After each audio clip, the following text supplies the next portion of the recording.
and welcome back to our channel. In today's video, I will show you how to write a letter in Microsoft Word.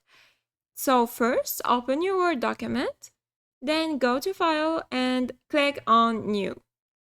Here, search for a template or click on Letters.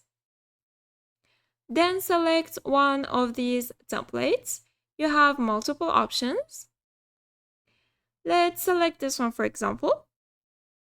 Click on it, then click on Create. Now here you can change the informations and the content of your letter.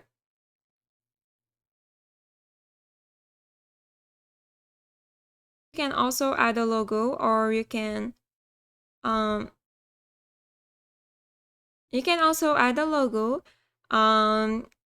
change the text, add your name and title here, and you can also add a digital signature. You can add a phone number, email, website, and also your address.